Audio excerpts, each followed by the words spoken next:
Buenos días, queridos compañeros. Mi nombre es Martín Alvira y pues en esta exposición voy a hablarles acerca de unos filósofos. Bueno, el primer filósofo el que vamos a tratar es Ibn Pash. Ibn Pash es considerado como el padre de la filosofía árabe española. Él nació en Zaragoza en 1900, en el 1095 y murió en Fez, Marruecos, en el año 1138. Es considerado como el primer filósofo musulmán, representante directo de la escuela filosófica árabe, seguidora de la obra de Aristóteles. Esta escuela ya era de una filosofía llamada peripatética. Bueno, Ibn Pash escribió tratados de lógica, matemáticas, medicina y filosofía, pero la mayor parte de sus tratados que él escribió pues se han perdido. Bueno, con Ibn Pash, la filosofía hispano-musulmana recupera la tradición inspirada por Aristóteles. Fue el primer pensador hispano-árabe de verdadera talla, pues sí, como lo decía antes, un filósofo, destacó en la matemática, la poesía y la ciencia en general. Bueno, la filosofía peripatética se llama peripatética porque pues venía de Aristóteles. Esta filosofía se introdujo en Oriente con el filósofo Al-Farabi y el otro filósofo Avicena. Los objetivos de esta filosofía eran disciplinar la mente, primero que todo. Segundo, enseñar a mirar el mundo con ojos científicos, interesados por la contemplación e indagación de los secretos de la naturaleza, pero preservando la existencia de Dios. A la vez, esta filosofía o este tipo de conocimiento era muy exigido por la lógica, también era supuesto por la física del estalagita como causa encausada y motor inmóvil. Este gran filósofo influyó profundamente en Averroes y en San Alberto Magno, por eso él merece una atención especial. Fue también un importante comentarista de Aristóteles y los principales tratados filosóficos de él quedaron inacabados y pues como lo decía antes, la mayor parte pues fueron perdidos, no se han encontrado. Los temas principales a los cuales giraron estas obras fue principalmente la meta del hombre y su felicidad máxima radican en la unión del alma con el intelecto activo. Sus tres grandes obras son Carta de Dios, el cual es un tratado de lógica, tratado de la unión del intelecto con el hombre y régimen del solitario. Bueno, críticos. Son dos críticos los que pues se atreven a criticar a este filósofo, San Alberto Magno, que es considerado filósofo y teólogo alemán. Fue también médico, escritor, astrólogo y químico. Y Averroes, que fue un filósofo hispano-árabe. Bueno, Averroes, Ibn Pash, proponía la tesis de la unidad final de las almas y la negación de la inmortalidad personal del hombre. Por eso fue que Santo Tomás de Aquino, junto a San Alberto Magno, reprocharon esta tesis. La teoría que él desarrollaba era pues una teoría de las formas espirituales. Él decía que hay seres que son formas puras, sin materia, formas que nunca están vinculadas a la materia. Pues eso se refiere más o menos como pues a los sentimientos, por ejemplo, al amor, a la amistad, a la bondad, etcétera, etcétera. Bueno, él habla de las formas corporales y dice que están las formas de las almas vegetativas y las almas animales. Están en las formas espirituales, los cuales están los sentidos internos, que son pues el sentido común, la imaginación y la memoria, y esta lo poseen los animales, y la forma de la razón, que son exclusivamente de los hombres. Pues él nos habla de tres clases pues hay tres tipos de alma con sus diferentes funciones. El alma vegetativa, que es propia de las almas y los animales. Estas se ocupan como de la nutrición, pues la poseen las plantas, los animales y los humanos. La sensitiva, que es propia de los animales. Esta solo la tienen los animales y los humanos. Y la racional, que es solamente de los seres humanos, y esta se ocupa del conocimiento y de la racionalidad. Bueno, él nos habla de la forma del intelecto. Bueno, el intelecto pasivo en potencia, él dice que es individual de cada persona, que está el intelecto adquirido y el intelecto agente universal. El intelecto pasivo significa el más alto poder espiritual constitutivo del alma.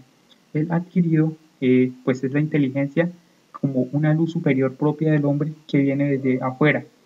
Y el intelecto agente para Benpach es único, es eterno y es separado, y contiene en sí las esencias universales de todas las cosas. Y él lo consideraba que era como el colmo de la espiritualidad y la meta máxima de la perfección del hombre. Bueno, él se basaba mucho en el esquema del proceso de conocimiento en Aristóteles, en donde tenía gran facultad pues el intelecto pasivo y el activo, la imaginación y la facultad sensible, que era pues la percepción de los sentidos, y esta ayudaba a reconocer la forma y la materia. Bueno, a mí me decía que la unión mística con el intelecto agente era un don que concede Dios al ser humano, cuando éste ha culminado su ascenso de desprendimiento de la materia hacia una máxima espiritualidad. Bueno, él habla de las virtudes y la vida moral, dice que tienen una función eminentemente social y son un simple medio. Dice que para llegar a este conocimiento o para el entendimiento agente es necesaria la ciencia racional, que pues es la verdadera vía del intelecto. Dice que si este intelecto no es Dios mismo, resulta lo más próximo a él para nosotros. Bueno, pues ya después de haberles hablado de él, de sus teorías, de todo lo que había dicho, de sus críticos, pues al final hubo un tiempo en el que el rey Alfonso I de Aragón, más o menos en el 118 después de Cristo, él invade Zaragoza. Esto provocó que Benpach se refugiara en Sevilla, buscara refugio en Sevilla, pero él residió en Granada. En estas dos ciudades él ejerció la medicina. Con la teoría que él postuló, pues tuvo grandes acusaciones de herejía, pues sus textos daban la impresión de negar la inmortalidad del individuo, pues como lo decía, que pues era su teoría básicamente. Pero sus contemporáneos lo consideraban como el más grande filósofo. Bueno, después de esto, pues él se trasladó a la corte de Fez, en Marruecos, en donde él llegó a ocupar el puesto de visir. En este lugar, pues tuvo un gran puesto, fue muy destacado, y esto, pues su grandiosa fama y pues todo lo que él había conseguido, llegó a que fuera envenenado por los competidores envidiosos. También pues se dice que lo envenenaron los médicos y los alfaquíes ortodoxos. Bueno, después de hablar de este filósofo, vamos a hablar de Guillermo de Ockham. Guillermo de Ockham, pues no se conoce muy exactamente la fecha de nacimiento, pues más o menos está en el 1280 y el 85. También se dice que el apellido, pues no se sabe si era verdaderamente el apellido o se le llama así porque era de la ciudad de Ockham, Inglaterra. Fue el representante de la última escolástica, fue la primera figura principal del nominalismo, y él ingresa a la orden franciscana y estudió teología en Oxford. En el año 1324 fue acusado de herejía y tuvo que viajar a Aviñón, Francia, para defenderse ante la curia papal. Y en este lugar él queda bajo arresto domiciliario durante 4 años. Bueno, en este tiempo se desata una disputa, pues es una pelea entre Luis de Baviera y el Papa Juan XXII. Esta oportunidad pues hace que Ockham huya a Pisa, y allí tomó partido por el emperador y escribió sobre temas políticos defendiendo su postura. Fue excomulgado por el Papa, pues debido a la teoría que él daba, porque fue acusado de herejía. Bueno, cuando él estuvo en Aviñón, la presencia de él provocó un antes y un después, dividida en 2 periodos de esta ciudad. El primero, que pues era un periodo que pues fue dominado por las preocupaciones filosofo-teológicas. Cuando ella se fue, pues quedó dominado por las reflexiones filosofo-políticas. En el año 1349, Guillermo de Ockham se va para Múnich, Alemania, y allí muere. Él, pues se dice que murió mientras se hallaba intentando lograr la reconciliación con el papado, ahora a cargo de Clemente VI. Se dice que murió a causa pues de la peste negra que estaba invadiendo por este tiempo casi toda Europa. Bueno, una de las teorías de él o los pensamientos que él daba, pues él supone el rechazo de lo superfluo, de lo que aparezca de modo inmediato a la intuición sensible. Él aplica para esto el criterio de economía del pensamiento, pues él decía que no hay que multiplicar los seres sin necesidad. Miren, hay una frase que él dijo. Él no niega el conocimiento abstracto, pero afirma que solo el conocimiento intuitivo versa sobre la existencia. Dice que el saber está compuesto de proposiciones y estas de términos que pueden ser hablados, escritos o pensados. La referencia a objetos individuales da al término su significado. Bueno, pues él es como el representante más conocido de la teoría del nominalismo. Esta teoría pues era una doctrina filosófica que niega la existencia de los universales en la realidad o en la mente y los considera como meros nombres o términos. Decía que los conceptos agrupan a los individuos en cuanto estos concuerdan, según lo que cada uno es individualmente, y los designan de un modo confuso, que no permite distinguirlos entre sí. Bueno, pues él decía que lo universal solo existe en el pensamiento, que lo real es siempre particular.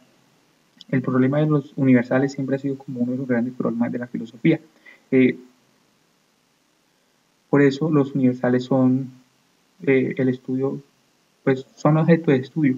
En ese tiempo pues salen dos corrientes, los nominalistas y los realistas. Los realistas decían que los universales existen y pueden ser conocidos, y los nominalistas, como Guillermo Dockham, que los universales son nombres que damos a los conceptos, que no son entidades reales, que no son más que signos de carácter lingüístico que forman a partir de la experiencia. Ockham distingue para los universales dos clases de signos: naturales, los que conseguimos por la mente, y los convencionales, pertenecientes al lenguaje hablado o al lenguaje escrito. Es considerado como la navaja de Ockham, porque él hace un corte definitivo entre la fe y la razón, entre la teología y la filosofía. Él decía que pues la fe pues, versa sobre verdades sobrenaturales como la creación de la nada, la resurrección, la Trinidad, etc., es decir, Dios, y la razón sobre verdades naturales, matemática, astronomía, física, etc. Entonces él crea una independencia entre la razón y la fe. Dice que la razón no puede ayudar a la fe, ni la fe a la razón, que no hay posible colaboración entre ambas. Él dice en este tiempo que la Iglesia no se debe dedicar a la filosofía. Desde ese momento la Iglesia debe dedicarse solo a la teología.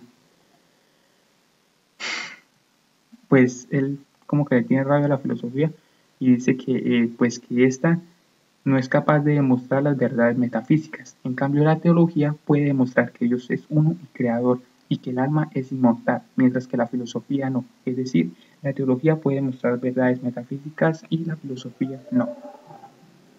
Bueno, pues ahorita vamos a ver un pequeño video que nos van a hablar un poco de Guillermo de Ockham.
pues después de haber hablado de este gran filósofo, vamos a hablar ahorita de Hannah Arendt. Pues ella nació en Hannover en el año 1906 y murió en Nueva York en el año 1975. Pues es una de las más grandes pensadoras del siglo XX. Fue discípula de Heidegger, Husserl y Jasper. Fue una mujer que ha pensado la política desde la condición humana y la vida del espíritu. En el año 1924 ella comenzó sus estudios en la Universidad de Hamburgo, del estado de Hesse, y durante ese año pues asistió a las clases de Martin Heidegger. Ella decía que el poder se deriva básicamente de la capacidad de actuar en común. Subraya la importancia del nacimiento, tanto para el individuo como para su prójimo. Pues durante el tiempo que ella fue discípula de Heidegger, fue profesora de las universidades de Berkeley, Princeton, Columbia y Chicago. Pues tiene obra muy famosa. En el año 1951 publicó Los orígenes del totalitarismo. En el año 1963 publicó un tratado sobre la revolución. En el año 1968 publicó una obra llamada Hombres en tiempo de oscuridad. En 1969 un libro llamado La condición humana. En el año 1971 La vida del espíritu y en el año 1972 La crisis de la república. Esas son las obras que tomaron más relevancia en esta gran filósofa. Ahora vamos a ver un pequeño video que nos van a hablar y nos va a explicar más acerca de esta gran mujer.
Bueno, pues este video yo lo puse sin audio para que se concentraran más.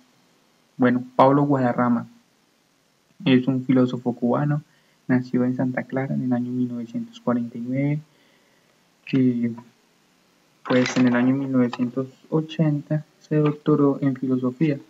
Es autor de numerosos estudios sobre la historia y la recepción del marxismo en América Latina. Pues él nos viene a hablar acerca de muchas cosas y todas esas teorías que él propone pues están publicadas en 3 obras principales. En el año 1984 él nos habla pues acerca de las valoraciones sobre el pensamiento filosófico cubano y latinoamericano, así se titula el libro que él escribió. Después él escribe uno en el año 1986, El pensamiento filosófico de Enrique José Varona. Y en el año 1990 publicó una obra llamada Marxismo y antimarxismo en América Latina.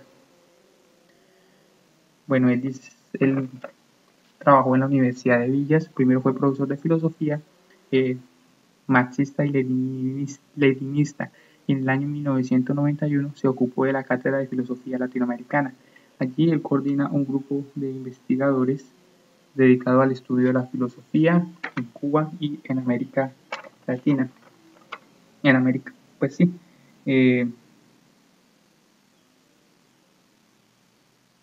Una de sus labores principales pues, es el diálogo con la filosofía latinoamericana. Él habla que, pues, y nos dice que pues, tiene una postura en defensa de la filosofía. Dice que en la época actual, pues caracterizada por el pragmatismo, prevalece el criterio de que dedicarse al estudio de la filosofía no construye más que una pérdida de tiempo. Dice que en el mundo actual saturado de tantas profesiones que a diario pierden su valor por los golpes que le propugna la aceleración tecnológica, nada tiene de extraño que la dedicación exclusiva a la filosofía sea vista por algunos casi como una extravagancia o la forma más refinada de ser toda la vida un muerto de hambre. Por lo que solo es admisible tal dedicación si está acompañada de una sustentación financiera a través de las más exitosas vías extrafilosóficas. Él dice pues que ahora en este tiempo ya nadie mira la filosofía como una profesión para adquirir conocimientos, sino pues que es una pérdida de tiempo y que sí se podría estudiar filosofía y que vale la pena solo si se sacan grandes sumas de dinero. Bueno, pues él dice, y para defender esa postura, él habla y cita pues algunos conocimientos de distintas partes del mundo.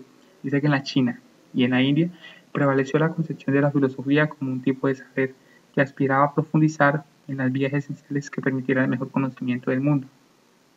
Cita a uno de los grandes filósofos de China, que afirmaba que vano es el conocimiento de la filosofía si no conduce al conocimiento de la esencia. Después se traslada a Grecia, en donde la filosofía alcanzó una mayor plenitud y pues allí el criterio que el filósofo pues lo definía era pues aquel que ama la filosofía, no en una parte sino en su totalidad. Pues cita a Aristóteles que concebía la filosofía como una ciencia. En Alemania pues tuvo la oportunidad de que esta filosofía clásica le rindió culto a la filosofía como forma superior del saber humano. Y dos grandes representantes de ella trataron de construir un sistema abarcador de todo el conocimiento humano. Fue Schelling y Fichte. Fichte con su teoría de la ciencia y Schelling con sus sistemas de idealismo trascendental. Bueno, después de haber hablado de esos cuatro filósofos, el último por el que quiero tratar es Estanislao Zulet. Él es un colombiano, filósofo, pues nació en Medellín en el año 1934 y murió en Cali en el año 1990. Fue un filósofo, escritor y pedagogo colombiano. Sus obras más importantes, La rebelión de un burgués, El pensamiento psicoanalítico, Arte y filosofía, Educación y democracia y Tres rescates.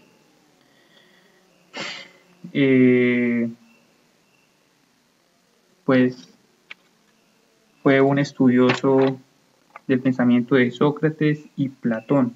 A él le apasionaba demasiado el teatro griego, la lírica de Homero y las estrategias de Sófocles y Eurípides. Cuando él cursaba el cuarto de bachillerato, abandonó los estudios y se dedicó a estudiar por su cuenta. A partir de ese momento, pues él se incursionó en los campos de la literatura, la historia, la filosofía, la teoría, el arte y las ciencias sociales, y se dedicó a estudiar y a exponer las doctrinas de Platón, Aristóteles, de Hegel, de Marx, Heidegger, Sartre, de Freud y sus discípulos y contradictores. Pues como ya lo habíamos dicho, las potencialidades mentales de él empezaron a desarrollarse en su adolescencia y pues algunas corrientes filosóficas pues que provenían de la mayoría de estos filósofos elevaron muy pronto su conciencia a la modernidad y a la universalidad verdadera. Pues los temas que más le importaban a él, o los que más le llamaban la atención, fue el marxismo, el psicoanálisis, la fenomenología, la antropología estructural y el existencialismo sartreano.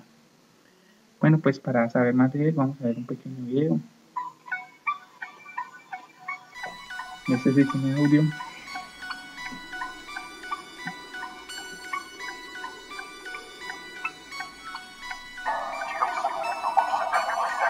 Llegamos al mundo con sed de aprendizaje, con hambre de respuestas a las incógnitas de nuestra fábrica de ideas, que es nuestra mente. Pero no sucede, porque conforme vamos creciendo, aquella fábrica de ideas va disminuyendo, esta su producción escasea. Dejamos de cuestionar, aceptamos pues lo que sea algo que nuestra mente muy ilógico y muy mal vea. Pues nos enseñan las respuestas, pero no el por qué sean esas, simplemente nos rellenan de conceptos e ideas. A preguntas que no hicimos o que no nos interesan, pero que luego aceptamos porque nos crean. La idea de que saber conceptos es más importante que eso que nosotros aprendemos en base a ideas, propias reflexiones, y estas son las que en verdad enseñan mucho más que aquellos textos que aprendemos de escuelas. Pues el modelo educativo que nos rige en todo el mundo no mide la inteligencia sino las pruebas, y esto hace que a la obediencia se le llame inteligencia, que nombremos obediencia a cada nueva idea. La creatividad nos da la innovación,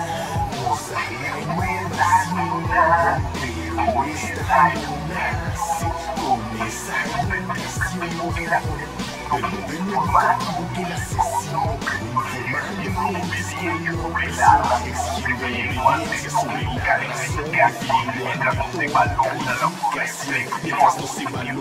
autorreflexión. Muchos piensan que una nota refleja la comprensión y que altas calificaciones muestran a alguien superior. Este tipo de etiquetas no demuestran más que el hecho de que algunos se adaptaron al modelo que es mejor. Pero hablar de inteligencia no es hablar de evaluación, es ir más allá que solo almacenar información, es pensar asimilar y ofrecer innovación, pero ser la institución, el modelo educativo que tenemos no valora ni valorará la habilidad que tenemos ahora, pues está creando empleados de habilidades motoras que trabajen sin cansancio como una locomotora. La meta de este sistema no es crear un pensador, sino alguien que sin pensar no obedezca sin razón para que intercambie su tiempo y producción por dinero. La educación no es el problema, sino el sistema de hoy.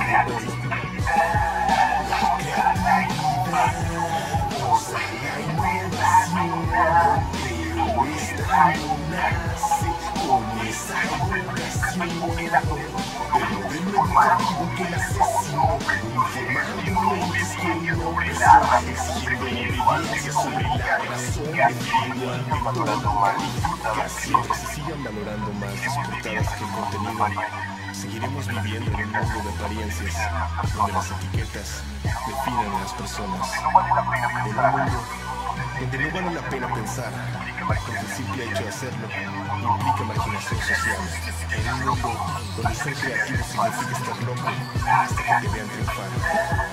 La creatividad nos da la innovación, pero esta no nace con esa educación. Bueno, pues esto fue un video que pues encontré en YouTube y pues daba a conocer acerca de una teoría, pues un conocimiento que él daba, una reflexión acerca de una crítica a la democracia y la educación colombiana, en donde pues él expone las ideales y los pensamientos pues que surgen de él. Este video fue presentado por Martín Alvira en el curso de Introducción a la Filosofía, segundo semestre, asesorado por el presbítero José Antonio Martínez. Los derechos de autor pertenecen al Seminario Mayor Nuestra Señora del Carmen. Bueno, muchísimas gracias a todos ustedes por haber puesto atención a este pequeño video. Dios los bendiga.